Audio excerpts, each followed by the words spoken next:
के शिवलिंग को बनाने के लिए मिट्टी कहां की होना चाहिए, किस जगह पर बनाना चाहिए, मिट्टी में कैसा जल मिलाना चाहिए। जब शिवलिंग का निर्माण करें, शंकर के शिवलिंग को जब बनाएं तो सबसे पहले कैसे बनाएं, उस तक का विधान शिव महापुराण में और लिंग पुराण में कहा गया।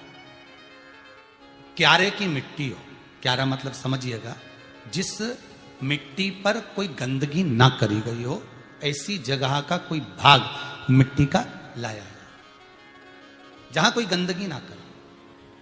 शिव महापुराण की कथा कहती है।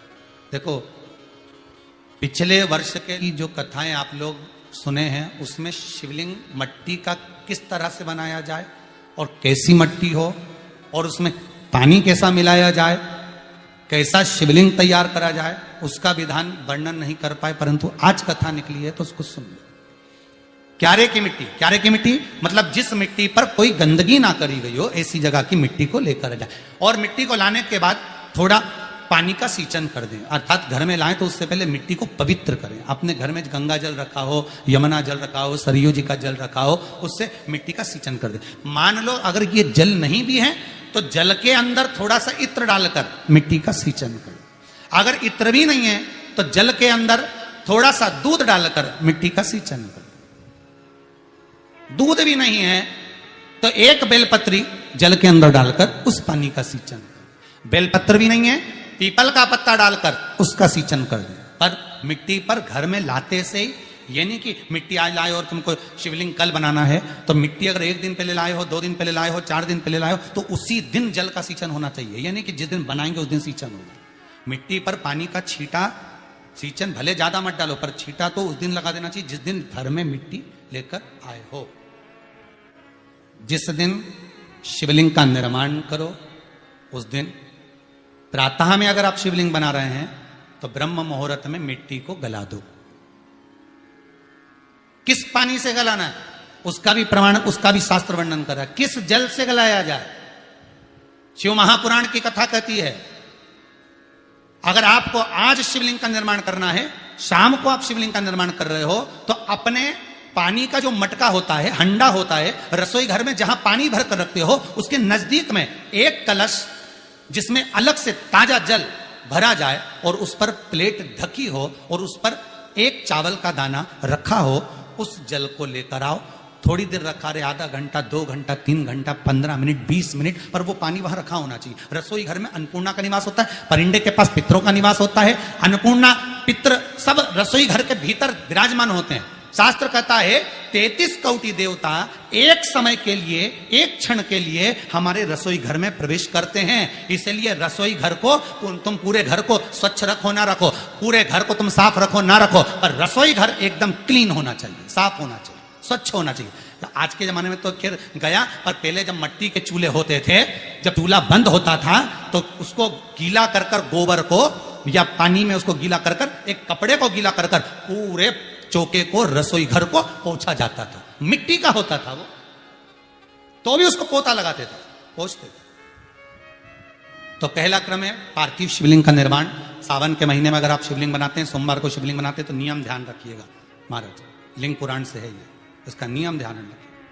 क्या करना है, मिट्टी को लाना है, जल का छींटा देना, छींटा जरूर देना, घर में लेकर आए और जल का छींटा होना जरूरी है।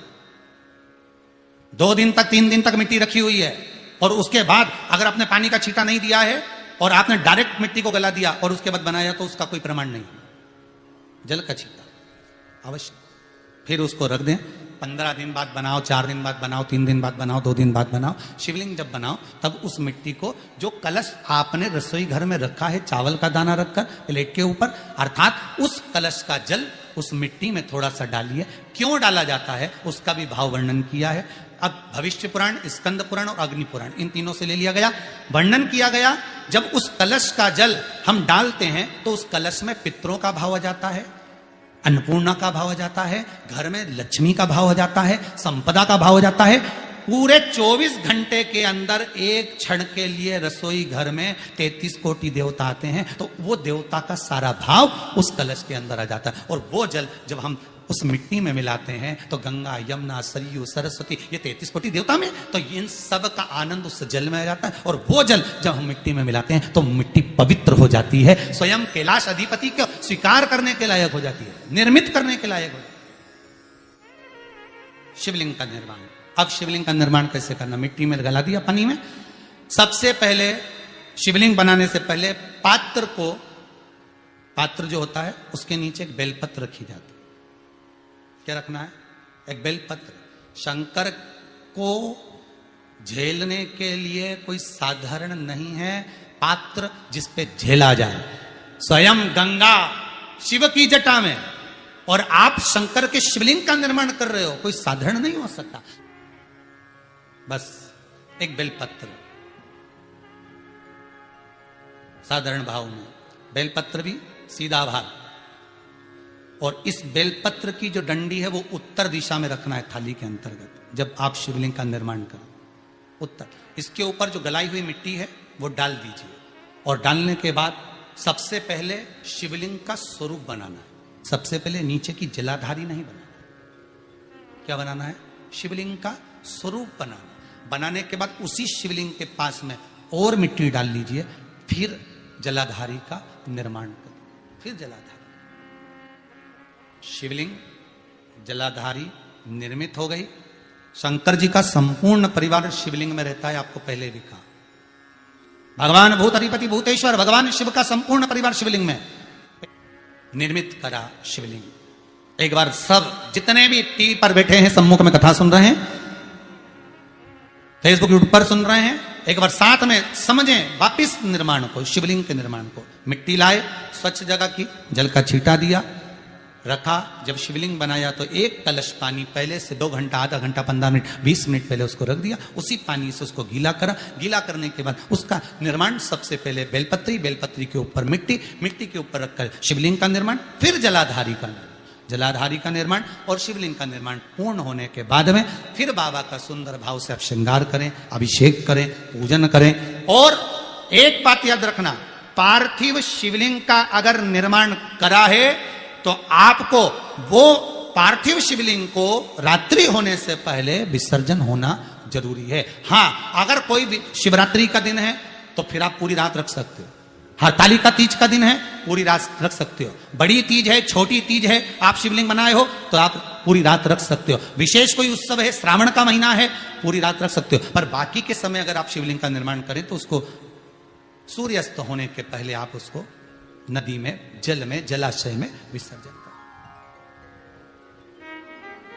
बहुत ध्यान दीजिएगा, विसर्जन करते समय जब आप विसर्जन करें, पानी में अपने पात्र को, शिवलिंग को जब छोड़ें, उस समय पर ध्यान दीजिएगा कि शिवलिंग की जो जल की धार है, जिसका उत्तर की ओर जो जल की धार होती है, विसर्जन करते समय वो जल की धार अर्थात वो उत्तर का भाग हमारी ओर होना चाहिए, और थाली इस तरह से पकड़ें कि वो भाग हमको जब डालें तो वो भाग हमको दिखे, थोड़ा सा नजर आए पानी में डालते समय। और जब वो थोड़ा भाग दिखता रहे, और जिसलिए आपने शिवलिंग बनाया, जिस कामना से आपने शिवलिंग बनाया है, वो कामना उस भाग को पानी में देखते देखते बोल दीजिए, वो कामना पूर्ण हो जाती है। इसको कहते हैं पार्थिव शिवलिंग का निर्माण करना और उसकी आराधना करना। उसकी आराधना कई लोग करते हैं, बना भी लेते हैं, पूजन भी करते हैं, और कई बार कहते हैं हमारा काम नहीं, तो उसमें भगवान का दोष नहीं है, दोष अपना देखो। आप आए नहीं, सुबह हो गई, मेरी पूजा की थाली धरी की धरी रहे। क्यों नहीं आए, किस लिए नहीं आए, वो हमें देखना।